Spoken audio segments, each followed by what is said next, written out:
Welcome to the Emblazers, the show for B2B Leaders Igniting Revenue. I'm your host, Amanda DeFlucht, and I am joined by my favorite colleague, and some might call him the maestro of market momentum, Tim Reister. Tim, it's so good to see you. Strike up the band. We're doing this thing again. So one of my favorite characters, Professor Harold Hill from The Music Man. So if I can put that in my mind when you say maestro, I'm going to be really happy.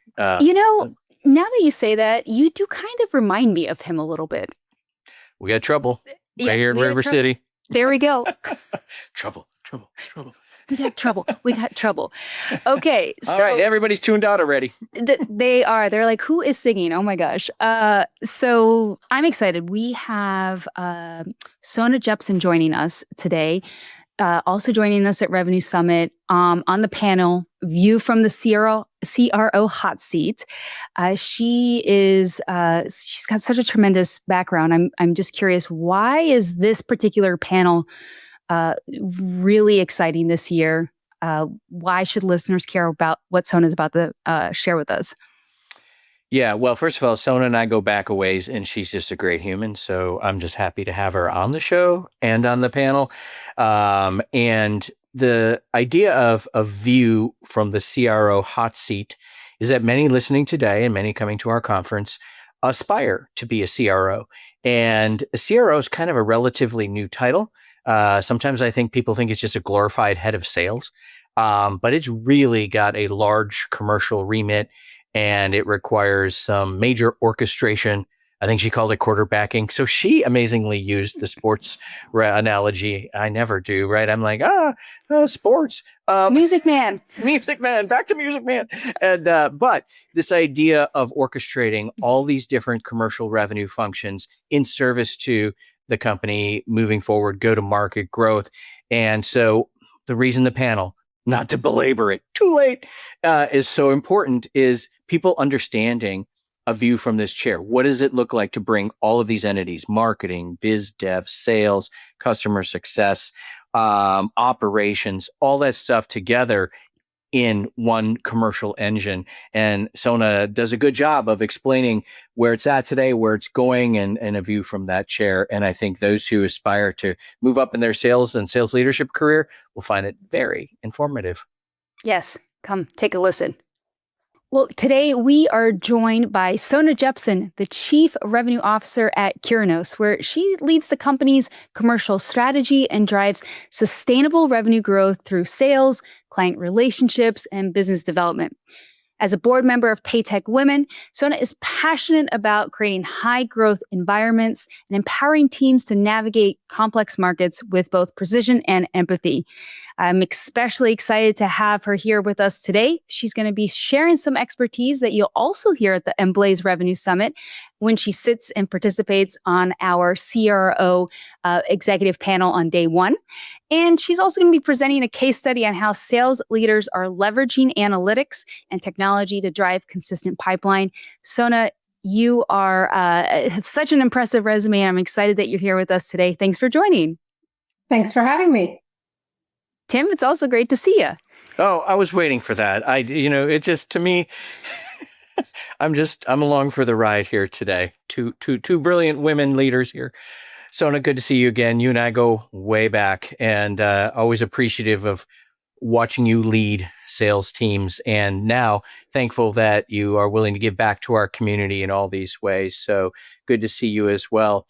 Maybe just to get us started here today, the panel we've got you on, we're calling it the CRO hot seat, because our audience and most of the people at the conference are going to be managers and directors, people who aspire to be in the chair that you sit in. And we want to share with them what it's like from that viewpoint. What are the things you've got your eyes on? So maybe just give us a sense from the CRO hot seat, how you view your job. Like if you broke it down and said, this is what I do, this is what I got my eyes on, and these are the things that really matter, what would that look like to an aspiring CRO? Sure. And thanks for having me here. It's exciting to give back to the community. So I would say the Chief Revenue Officer job is probably one of the most complex jobs I appreciated its complexity when I wasn't one, but having lived in this space for the last 15 months, I think it's one of the most intense jobs I've had. And what makes it intense is it is really the tip of the spear, not just as you engage with clients, but also as you think of going to market, right? So going to market as in your products, your technology, your client success, delivery, implementation. And that's all in addition to, right, the fundamentals of making sure you have a well-oiled sales machine, well-oiled revenue recognition, retention team. And so I would say what's most exciting is the variety of the job. So the fact that you are constantly thinking about the levers that can drive sustainable sales, that can retain revenue. But I think I'd say it's the variety and the intensity of the job itself that I find most exciting. So you have the whole scope. So like under the CRO banner, because I feel like sometimes CRO was just a new name for the head of sales. But it sounds like you've got a large cross-functional responsibility. Yes. And you raise a really good point because I think as folks think of CRO roles in their future career path, I think it's important to understand what is included because it does vary across companies, across the size of the organization. In my current remit today, I'm responsible for three main things. The first is how am I driving direct sales, right? So whether it's through our sellers, it's our solution sellers, client management, renewal team, the deal desk. It's really all about driving direct sales to our clients. Part two of that, I would say, is how do you drive enhanced indirect sales, right? So is it how do you leverage marketing to fill top of funnel? How do you leverage partnerships? Partnerships are incredibly attractive, but it's really hard to make them financially lucrative and right meaningful for both parties. And so I have responsibility for all indirect channels around biz dev, marketing, partnerships, and beyond. And then I would say the third and probably one of the most important parts of my job is really the internal operating model, right? So how do we go to market in a cohesive, in an orchestrated, in a strategic manner? How do you understand what you're selling to which customer? How long does it take you to sell? And then how do you pull the different levers so that you are not only selling faster, but you're actually building something that is sustainable and predictable? I feel like asking, like, what are you like not responsible for? That seems like I think that is a realization. I was very excited about the role when I took the job. I think 15 months later, I have realized that it is a job and it's a function that really touches the rest of the organization. And so therefore, as we talk about style and leadership and attributes, right, how you partner with other teams within the organization, how you help bring client feedback back to the product team so they are developing good, solid products. I think this is a fundamental role that is in many ways, right, sort of it's the quarterback, I would say, of the client relationship, but it's really integral to, I think, any company's success. Yeah, it sounds like there's a very mature view of this role in the organization. Maybe you brought it to that, or the org already had a viewpoint as such. How do you think about the structure at all relative to new business development, customer retention, cross-sell, upsell, expansion? Do you segment teams? How do you think about how a go-to-market strategy and a CRO role should view those different growth plays? Sure. I would say we are in the process of figuring that out. It's an evolution. We are a 3.5-year-old company. We are evolving in the marketplace. We are figuring out who do we want to be as kindergartners, right? So we were great toddlers. I think we are at that next stage of figuring out our next chapter. And as part of that, there will be increased sophistication required around how do we handle our clients, around client success, client retention, reduce backdoor churn. How do you flag at-risk clients and then retain them? So I would say that we are probably in our infancy at Curinos in terms of understanding that model and actually solving for the problems we have.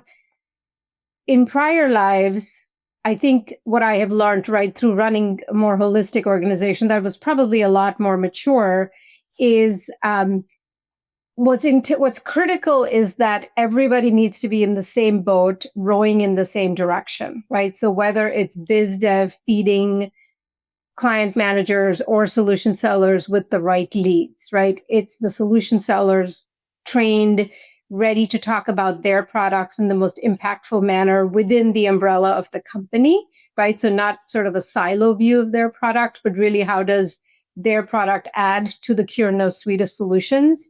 And then how do you have strong client managers or account managers who can be true quarterbacks of the relationship, right? So understand client behavior, understand client buying patterns, have the depth of the relationships, but are also strategic advisors beyond just being vendors and salespeople. I think it's really understanding how each team connects, links, and helps the other team is, I think, most important. I think there's a couple centers of excellence that I envision building and having built in prior lives is something around the deal desk, right? So how do you ensure that deals that must be won are getting the right level of attention and focus they need, and they're not getting lost in the standard sales motions? I also think a dedicated focus on renewals, right? Whether it's 8 months out, 12 months out, contingent on, right, your business model. I think having the ability to recognize what's heading towards becoming a red or at risk, I think having the right SWAT team in place to address that, I think is critical. So I like those call outs, specifically deal desks and renewals. Those seem like, let's just say, acute commercial moments that you don't want to leave to chance. That as a leader, you put special energy and maybe even staffing and data and analytics and all that around those moments, because conversions and retention are so important. Talk a little bit about like the pillars of success in that. Some of that will be tech, some of that will be the people and the staff, some of it might be the way that's coached or monitored. What are your pillars for success that you think are essential? And I'd love to know which ones you think are the biggest struggle these days. Like what do people need to be thinking about and being good at that maybe we're not as good at as we should be?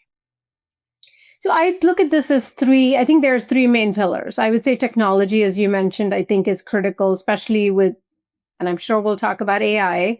I think that becomes a really important piece of not just what we do today, but how we plan to operate in our future and how our clients plan to operate in the future. And are we ready to meet them where they are? I think people is a fundamental, just incredibly, probably the most important pillar, because it's really about hiring the right people, retaining the right people, training the right people, right? And how do you help them get set up for success? And then I'd say the last piece that often tends to get overlooked or perhaps often over-indexed on is, I would say, process, right? So having process gives you the ability to inspect what matters and also identify metrics that need to matter across the organization so that we can actually drive the change that's needed. Very often, I would say chief commercial officers or chief revenue officers are brought into organizations to be agents of change, and being able to speak from a single view and agreed upon view of metrics really help, right? So I would say it's really technology, it's people, and process. So I really like that idea. You're an agent of change, this role, partially just because structurally you're now bringing together groups that might have been disparate. And so it makes sense, I guess, that the first place you'd start would be process, because you're trying to get everybody on the same page. That might be super simplified compared to what it actually takes. But is that right? Is that why that was the first move out of the box, is you're trying to knit together groups that hadn't been working together before?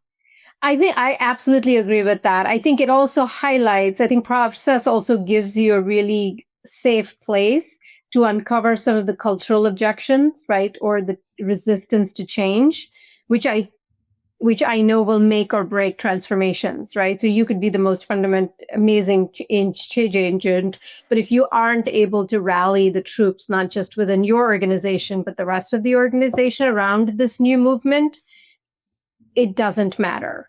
And so process gives you the ability to have this very safe conversation, very unbiased view at, right? What is the data telling me? What are our clients telling us? And then the process is really, how do you then start solving the problem that we are all trying to collectively solve? And then from the process, I'm going backwards through your list. Yep. Then the people, because you talked about change management and what's the culture like, and then you got to rally them. Any secrets for rallying people who you're kind of new in seat? But if somebody's aspiring to this chair, like what skill sets did you have, or do you have to employ in change management and getting people to adopt the vision you see moving forward? Yeah. So I would say transparency and accountability are probably the two main attributes that I would encourage anyone listening or anyone interested in being CRO someday, as being really part of your brand, personal and professional brand, right? I think especially coming into organizations that might be resistant to change, afraid of change, right? This is impacting people's jobs, their livelihoods, how we deliver value to our clients, how we are assessing our products. It can feel incredibly scary and unsettling. So I think having a culture of transparency and accountability, being incredibly open about what you are trying to solve and what the data is telling you, I think helps people understand the role that each of them can play in this transformation. And you mentioned tech and AI. We wouldn't be considered an official podcast in the industry if we didn't get to tech and we didn't get to AI. We have to say AI at least, I think, what is it, 13 times per episode? Yeah. By FCC law now, apparently. That's what it is. Have to say AI.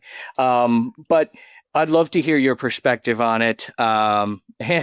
And maybe from the chair of the CRO, but then like from the side of like, I'm a human, I'm a seller. Like, what does this mean to me? What's your picture?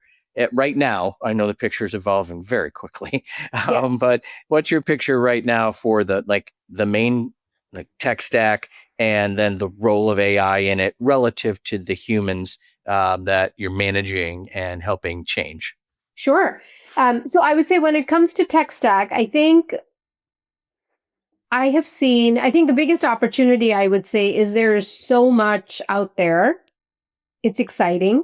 I think the biggest challenge that comes with it is there's so much out there that it's hard to make sense of what will work for the unique needs of your organization, right? And how do you put this all together? It feels often on days quite cobbled together. It feels quite reactive, and it feels like you're solving parts of the journey. That in itself, I think, is incredibly challenging and overwhelming as you're looking to not just change the organization, but then actually change how people have to operate when it comes to tools and technology. When it comes to AI, I would say we are in the early stages. I think my personal assessment is AI is heavily used. I think there's almost a sense of the moment you hear the word AI, it's sort of you shut down, right? Because everybody claims to be doing something with AI, but truly understanding what's being done with AI, I think it's created a little bit of I'll just wait and see if this is real type of sentiment.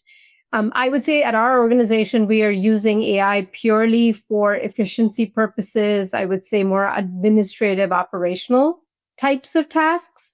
I know a couple sellers who are using it for content creation and how they operate in terms of engaging with their clients, but I don't think we've quite figured out the optimal use of AI. But it's certainly something we think and talk a lot about internally. Yeah, it seems to me that if you think about where it could go, and everybody wants to be sure to say it's not going to replace humans, but it has tons of potential for this and for that. I hear numbers like up to 30% of time given back to the human.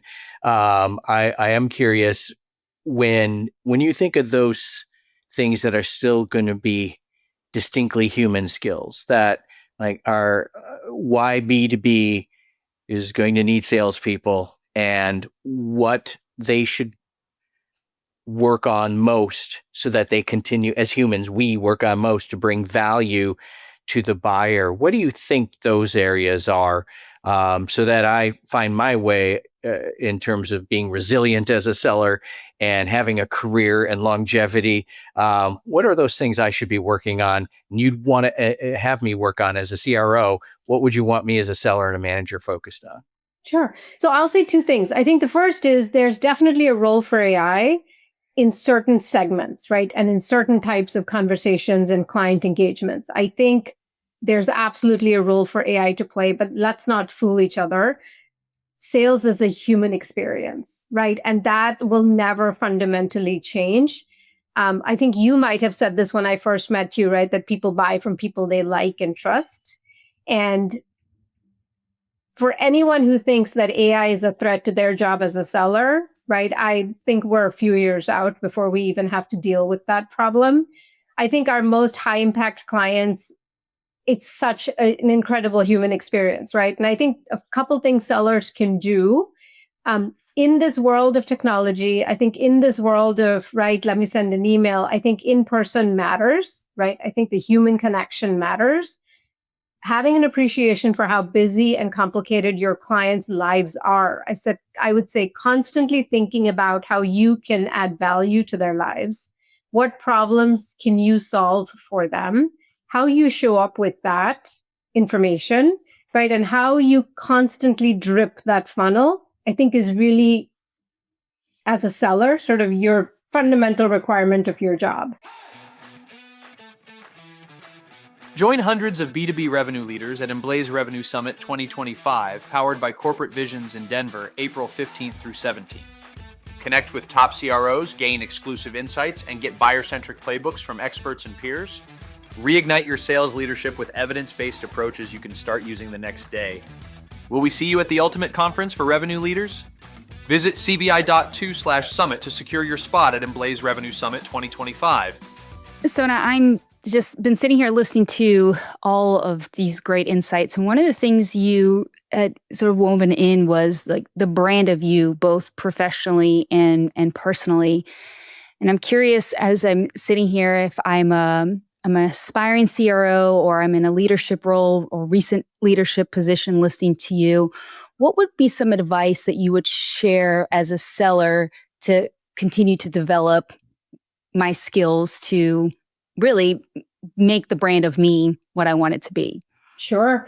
I think sales is an incredible profession. I landed in it accidentally. I never grew up thinking I would be a salesperson, a sales leader, but I have to say it's been one of the most fulfilling parts of my professional journey. So I would encourage anyone and everyone to take a look at it. I think it is imperative that you invest in yourself independently of what your organization, your company does, because it is such a profound human experience. And your ability to show up as a real human, care about your client, articulate the value of your products, right? Take care of your clients where they need you to be is really in your control. And so whether it's taking advantage of opportunities that your organization offers, or it's really finding a way to invest in yourself, I think it's one of the most incredible professions where you can really be in charge of your own destiny and your career. I love that. Buyers tell us that, right? So we have a buyer feedback database. And when a seller loses, what we have found from buyers is that 53% of the time, a loss was avoidable, but due to something that was within the seller's control. It's funny when you have the drop down in Salesforce and when a seller loses, it's usually like, well, it was the price, it was the product, it was something out of my control. Turns out the majority of the time, the buyer will say, no, this was something that you could have managed through. It was part of the experience I had. The products were the same, the pricing, y'all can get there. It was you in a way. I don't mean to be so blunt. But how do you feel about that? It sounds like you agree. Like the differentiation is the experience a seller creates. I'm 100% aligned with that. I think that takes a high degree of self-awareness, I think it takes a high degree of awareness about where the conversation is going, what the client needs are. It requires you putting your ego aside, right? And actually focusing on the facts of the engagement. But yeah, I 100% believe. But that I agree. Our number one reason for losses, our price was too high. So I'm not surprised. Right. Well, that's a free nugget. That data point is like sometimes our price is too high, but the majority of the time it's something you, Mr. or Mrs. Seller, could have affected. But it's what keeps us. It's why sellers are still important. That's what's I think my bottom line is the human experience that you keep using those words. I love that is so important in B2B buying and selling. That this is the thing we should get good at is like creating that experience and being responsible for the differentiation. Sometimes when our products and our prices aren't that different. So. Yeah. Well, you're coming to our conference, the Emblaze Revenue Summit, shameless plug, and you're going to be doing two things on a panel and doing a case study as a leader, sharing your leadership tips, but also as a leader, sharing very practical operational strategies for driving and increasing pipeline. Any final tips for us in that area or teasers for what we might learn? Because pipeline is king. Nothing happens without that. So I would just love to get the audience to think about coming to see you and the rest of this event. What other nuggets might you drop on? I would say I love the whole concept of building pipeline, growing pipeline, moving deals through pipeline. And I think it's really all about being strategic and adding to pipeline. We often have sellers who either wait for the phone to ring or have a rather ad hoc approach to building pipeline. And so I'm excited to talk about a method of how you build to top a funnel and then how you actually aggressively qualify deals through pipeline. So excited to be there. There you go, everybody. Some tips and tricks direct from Sona, Perfect. who's had a tremendous track record of success as a sales leader. Sona, can't wait to see you in Denver at the summit. And for those of you who are listening or watching us, make sure that you check out emblazgrowth.com, all the details on how to register so you can hear more about Sona and all the great insights she has to offer. Thanks for listening on this episode of the Emblazers Show.